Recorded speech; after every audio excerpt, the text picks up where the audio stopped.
So, ng ating menu for today, ingredients, ayan po yung, ano po tayo, maggagata ng tambakol. Ayan, gata. Pinatutuyo ko na po siya. Ayan, and then, mag-aadobo po tayo ng laman with atay and egg. Ayan, chicken adobo. Lalagyan natin ng tokwa po yung ating ginisang ampalaya. Gagataan po natin ang ating tambakol. So, lagyan natin ng pechay and talong.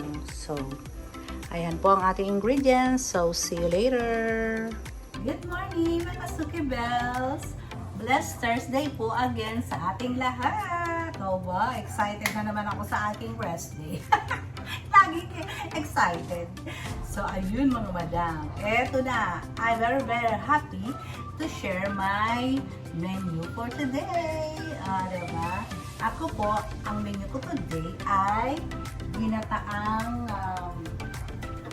tambakol. O, ayan po. Sinasangkot siya ko po siya mga madam ha. Ayan. Kayo po ba ay kagaya ko na pag nagsasangkot siya ay ang tawag dito, nandoon na lahat. Diba? Ganun po ba kayo kung maggata? Ako kasi ganun pag naggata. Mix na po yung, syempre, yung ating fish, and then bawang, sibuyas, luya, laurel, pepper, suka, and patis. Minarinate ko na po siya, and then doon ko na rin po siya patutuyuin. And my secret is, bago niyo po siya i-layer, di ba nililayered po natin yun sa kawali o kaldero, pahiram po natin siya ng a little oil para po hindi siya magdikit-dikit. Lalo sa kagaya ko na nagtitinda, kailangan di ba pag inangat, buo. So pag walang oil po yan, may tendency na magdurog-durog po. Di ba masisira, madideform po yung texture ng ating fish. So para mapanatiling maganda, presentable, so dapat po one by one, lalagyan natin ng oil or layered by layered. Papahiran lang naman po. Siyempre, kailangan ng hands. Diba? Magic hands. Ganon ang aking sekreto, mga madam. So, ayun. Akin na po siyang pinatutuyuan sa suka, patis, at the rest of the ingredients. So, ayun na siya. Nilagyan ko na rin siya ng 1 cup water kasi 3 kilos po yan. So, para malambot ang ating fish or tambakol. Okay? So, siya po gagataan natin. Siyempre, lalagyan natin siya ng pechay and talong. And then, mag-aadobo rin po tayo ng chicken with atay and egg. So, again, nakamarinate na po yung chicken ng 20 minutes. After po i-marinate, ayan na po siya. Sinalang ko na po siya. At ayan, lumabas na ang kanyang mga katubigan. O, diba? So, alam nyo naman na po ang pag-aadobo. Bawang, sibuyas, paminta, suka, and toyo. Doon lang naman natin siya i-marinate with laurel. Don't forget. So, ayan na siya. Na-marinate ko na po. So, dahil siya po'y malambot na, ilalagay na natin ng atay and egg. O, diba? At isa ko pa po palang menu ay ang ginisang ampalaya. Again, lalagyan ko po siya ng fried tokwa. Pinride ko na po siya. Habang nagihiwa po ako ng ibang ingredients, ipinirito ko na po yung tokwa. Diba? So, again, ito na siya. Sisimulan ko nang ilagay ang atay. Kasi malambot na po itong aking chicken. So, ilagay na natin yung atay and egg. Diba? Yan. Para maglasang adobo po silang parehas. Yan. Pakuluan lang natin siya dyan. Ito, kung hindi pang tinda, okay na to. Huwag nyo nang tubigan. Dahil ako'y pang tinda po, lalagyan ko po ito ng konting water and konting slurry para perfect. Dito lang.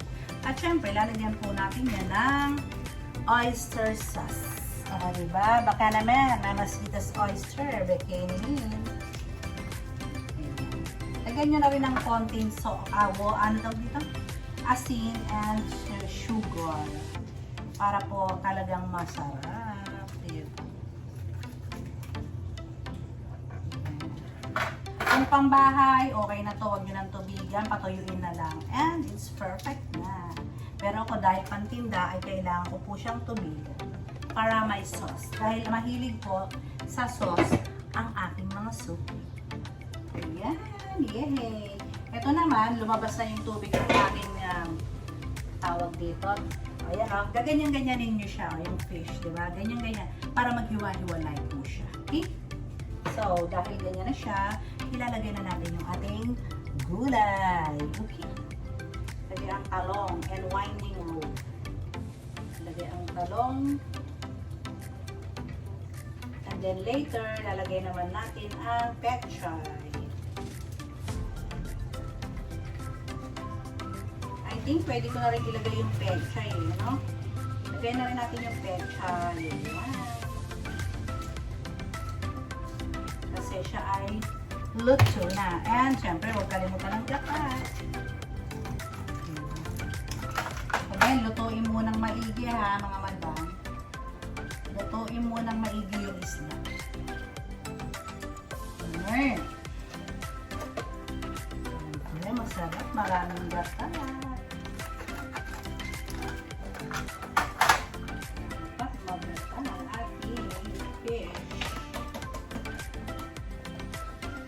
Water, diba? Sayang ang katas.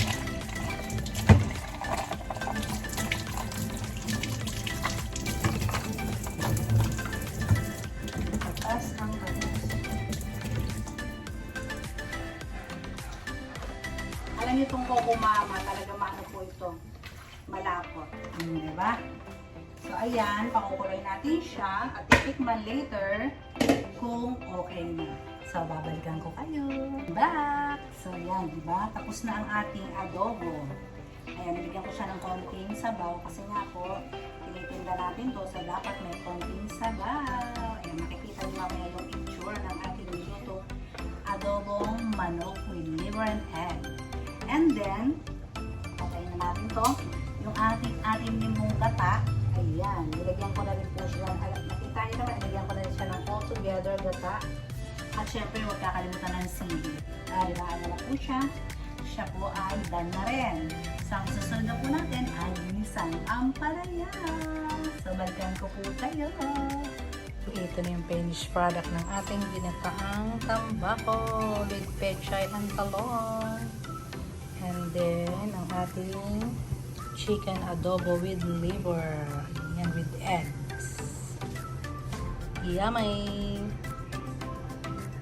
So, ginisang ampalaya na lang ang ating gagawin. So, may matira kaya for our dinner. See you later. Back! I'm back. So, the last, ang ating final na ulam. Again, yung giniling, luto na po natin. Nilaga. Pinakuluan yung giniling. Ang nilagyan na natin ang bawang. Diba? Bawang. Sinasabi, dapat lutong-luto ang sahog. Alam ko naman, alam niyo na ito. So, sibuyas. Sarap na nito dito ba? Lalo para sa ating mga mahal sa buhay. Ang kasabihan ay, the way to a man's heart is through stomach. May pag-ganun pa. Ayan, bawang, sibuyas, giling. Sa mga baguhang panalo dyan. Diba? Pero alam niyo na to. Pero yung iba, aminin, mapait magluto ng ampalaya. Pero ako po ay hindi. Saka huwag niyo pong lalabugin. Para ang sustansya, manatili pa rin doon. Ganun. Diba? Huwag natin lalabugin. Lahat ng niluluto natin, huwag natin lalabugin. Para manatili ang sustansya ng pagkain. Diba? So, bawang sibuyas, kailangan luto parehas. Lutong mabuti, wag nagmamadali sa pagluluto. So, lagi bigyan ng oras ang pagluluto dahil ito pumapasok sa ating katawan. So, dapat luto. Diba? May panermon. Hindi sir, may advice lang po yun. Advice. So, kamatis. Maraming kamatis dapat po. Para manamis na ito. And, syempre, lagyan ng konting patis. Konti lang. Kasi yung giniling kanina, lagyan ko na ng patis yun. So, takpan at babalikan ko kayo. Ang final na. So, ayun na yung kamatis, sibuyas, giniling. Okay? Ayun na siya. Lutong-luto na. Ilagyan natin ang ampalaya. Diba? Ayun na ang ampalaya.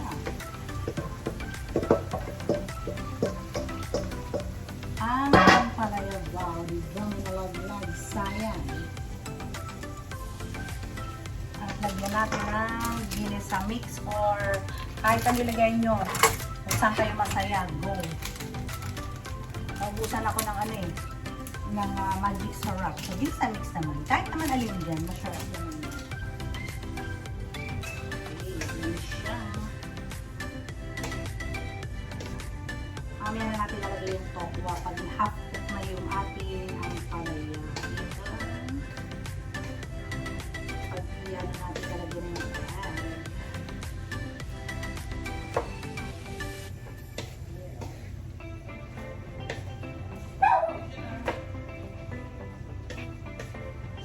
takpan natin, hayaan natin siya muna ma-half cook, and I will be right back.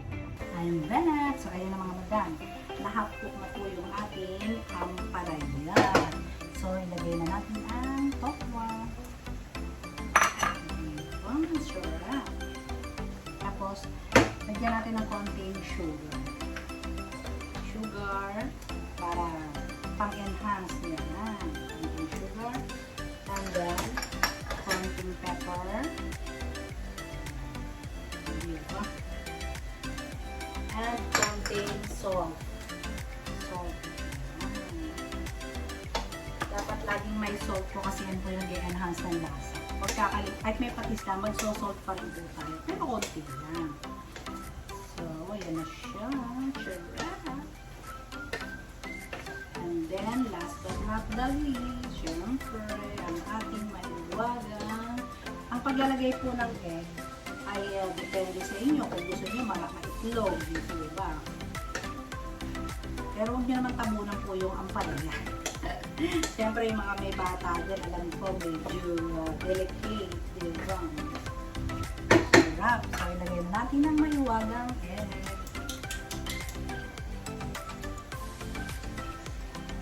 Pwede nyo dagdagan yan kung gusto nyo talagang maraming itlog. Nasa sa inyo kung saan kayo masaya. Push! Push! Konting patis. Ayan. Konting. So, yan mga poy. Huwag masyado malakas para hindi mamaya yung egg. Para ma-spread mabuti egg, ginaan niya poy. Ayan. Ay tapos na.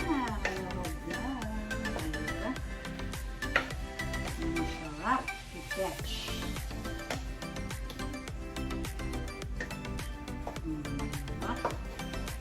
I-spread po yung ating ginisang ampalaya. Naman siya, may nangihingi talaga. Malinis man po yung aking kaya kahit may malaglag po, dahil lagi ko po yan nililinis, pinupunasan at maya. So, and then, mga madam, patay na natin. At isang takip para malutong mabuti. Yun! Para tumuto. So, ayun. It's time to bye-bye again. At sana nagustuhan nyo yung ating menu for today na ginataang tambakol, chicken adobo with atay egg, and then my ampalaya. So, again, see you tomorrow. Thank you very much. Pa-likes and subscribe naman please. Okay, thank you very much. Bye-bye. God bless us all and stay healthy always. Bye-bye. Ginisang ampalaya is done. Ayan, medyo half cook yan mga madam ha. Lagyan ko siya ng tokwa. Diba? Yummy. Kahit yan lang, wala ng rice. Diba?